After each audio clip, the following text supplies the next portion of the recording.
Yo les gars, yo tout le monde, on se retrouve pour parler du match entre Osasuna et le FC Barcelone. C'était ce soir, c'était à Pamplune et c'était une catastrophe. Voilà, on va le dire tout de suite. On a été affreux, on a été horrible. J'ai eu peur, j'ai eu mal à mon Barça, j'ai eu mal en regardant le match. J'ai cru qu'on était rétaffé pendant la première mi-temps. J'ai eu un petit, voilà, j'ai eu un petit spasme, des problèmes au cœur. Mais en tout cas, voilà, on se retrouve bien sûr pour ce débrief. On se retrouve pour la débrief d'une défaite. Et voilà, c'est la deuxième fois après Monaco qu'on se retrouve pour une défaite cette saison.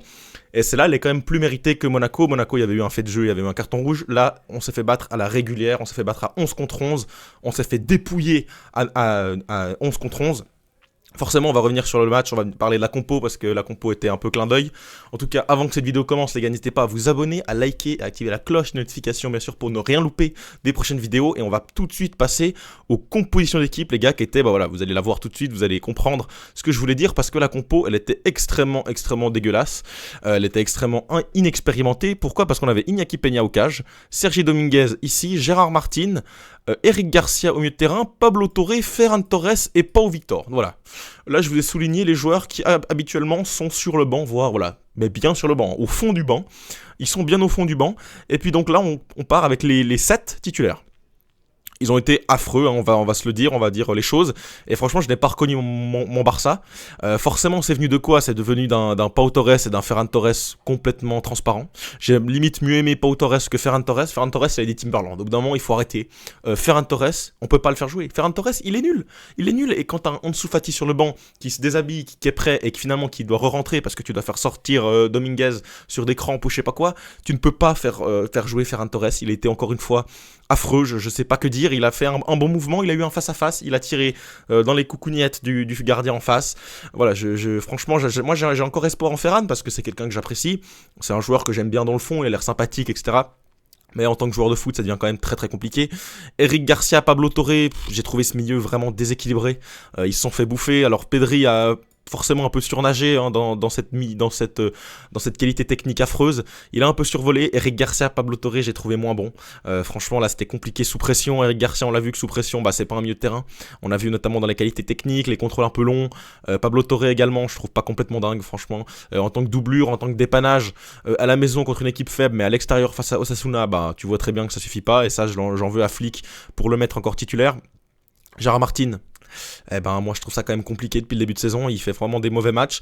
Là encore une fois ce soir il a été pas très bon. Après bon, tu fais rentrer Baldé et il est également pas très bon. Donc là ça devient quand même compliqué sur ce poste de latéral gauche. Gérard Martin qui a été encore vraiment en difficulté. Puis cette défense centrale, Koubarsi, Sergi Dominguez qui quand même prend 4 buts.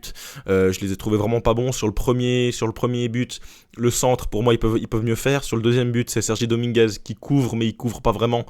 Il peut mieux faire également. Donc vraiment, la défense centrale ici, elle a pas été bonne. Après bon, t'es quand même sur des enfants là. Quand t'as Inigo à côté de Koubarsi, c'est mieux parce que Inigo, voilà, un peu plus d'expérience, c'est lui qui mène la baraque dans cette défense. Là, les deux, ils étaient complètement abandonnés. Vraiment, ils étaient en énorme difficulté. Et puis derrière, t'as un Iñaki Peña qui ne rassure pas, qui ne fait pas d'arrêt. Il y a eu et on va voir les statistiques jusqu'ici, hein. Apparemment il y a 5 tirs cadrés, voilà, 5 tirs cadrés. Donc sur 5 tirs cadrés, tu prends quand même 4 buts. Donc moi ce que j'ai envie de dire c'est Szczesny vient très rapidement au club parce que 5 tirs, 4 buts, on est quand même en énorme difficulté. Puis franchement c'est une équipe de Sasuna qui a été vraiment plutôt bonne, hein, parce que moi j'ai trouvé un Zaragoza complètement, voilà, il volait sur le terrain, incroyable. Boudimir qui a quand même claqué son petit doublé sans être, voilà, il a fait ce qu'il avait à faire. Derrière ça a été plutôt solide, parfois ça défendait à 5 ici, sur la largeur c'était plutôt solide. Donc franchement bon match de Osasuna. Et nous c'était horrible, c'était affreux, on a vu aucun joueur, franchement il n'y a aucun joueur qui ont un peu survolé la rencontre. Koundé était plutôt en difficulté. Voilà, je noterai Pedri et puis Lewandowski qu'on a finalement très peu vu parce qu'on avait très peu d'actions avant la rentrée des deux monstres. On va en parler. Franchement, là, j'en veux quand même à Flick. Pourquoi ? Parce que en fait, il fait de la rotation de grande envergure là. On le voit, c'est une rotation qui est énorme. Tu fais quand même rentrer beaucoup de joueurs qui sont pas prêts. Il faut le dire. Alors forcément, là, on peut en vouloir à la direction, on peut en vouloir au recrutement, on peut en vouloir peut-être, je sais pas, aux blessures, au staff médical. Mais tu ne peux pas quand même aligner Pau Victor, Ferran Torres dans sa condition actuelle, Eric Garcia au milieu de terrain, Pablo Torre, Sergi Dominguez, Gérard Martin et Iñaki Peña. Un club sérieux qui prétend être dans le top mondial ne peut pas aligner ces joueurs-là, surtout sur un match à l'extérieur face à une belle équipe. Moi j'avais peur. je me disais, là, c'est quand même une équipe solide. Et j'ai l'impression que Flick, il a peut-être un peu sous-coté cette équipe. Et il s'est dit, bon, allez, on va faire tourner, ça va passer. Comme à la pré-saison, ces jeunes joueurs vont bien s'entendre. Mais finalement, là, il n'y a eu aucun cadre. Il n'y a rien. Les joueurs étaient perdus sur le terrain. Il n'y avait plus aucune tactique. On avait tout perdu. Il n'y avait plus rien. Les circuits de passe ne fonctionnaient plus. Pourquoi ? Parce que techniquement, ça a été extrêmement dur. Les trois de devant, techniquement, bah là, on voit qu'il n'y a aucun des trois que le ballon il colle au pied. C'est compliqué. Au milieu de terrain, Eric Garcia, bah, c'est quand même moins bon qu'un De Jong. C'est quand même moins bon qu'un Gavi. C'est quand même moins bon qu'un Pedri, bien sûr. Et c'est moins bon qu'un Casado, il faut le dire.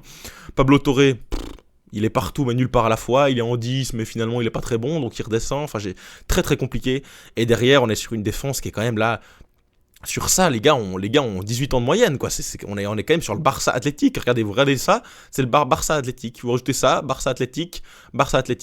Donc moi, je suis même pas énervé parce que ces joueurs, on peut pas leur en vouloir. Ils ont 16 ans, ils commencent face à un match compliqué, face à un Osasuna qui met beaucoup de pression.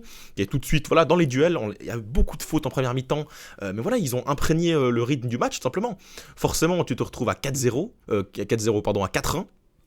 Pourquoi ? Parce que tu te fais fusiller sur penalty et sur une tête derrière Brian Zaragoza qui vient faire l'amour sans préliminaire à Iñaki Peña, et puis on finit sur un bon vieux bastos de Bretones. Forcément, t'as pu répondre face à un but extrêmement gag de Pau Victor. Moi, je vais vous dire, sur la frappe, j'ai commencé à m'énerver. Je me suis dit, à quel moment tu fais une frappe aussi nulle ?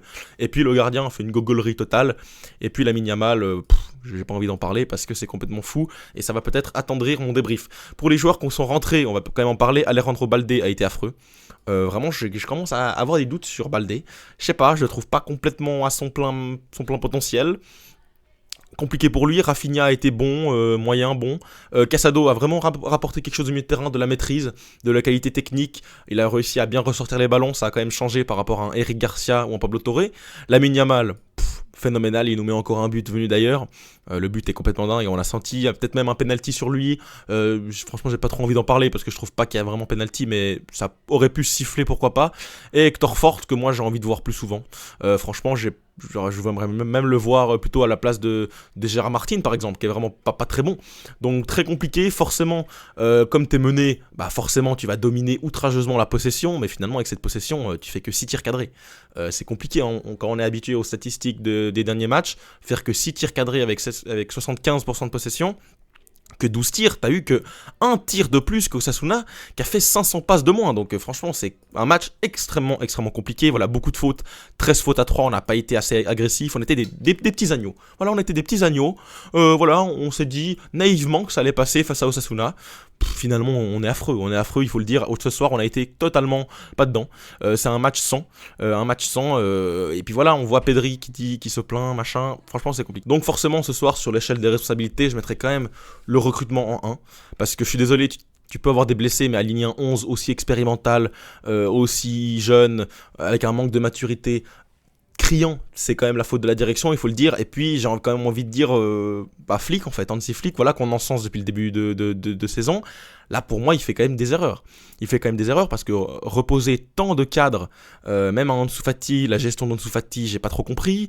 Voilà, la gestion de Hector Fort je comprends pas non plus. La gestion de Unigo. En fait voilà, moi j'aurais fait reposer les joueurs plutôt peut-être même sur le match des Young Boys à domicile en Ligue des Champions, ou alors face à Retafe. Mais là, j'ai vraiment l'impression qu'il a sous-coté ce déplacement à Osasuna, qui est vraiment une belle équipe. Et franchement, là, ça va commencer à se voir sur le plan statistique. Parce que là, là, c'est plus la même histoire. Alors forcément, le Real va se déplacer à l'Atlético. Mais là, le Real peut venir à 1 point.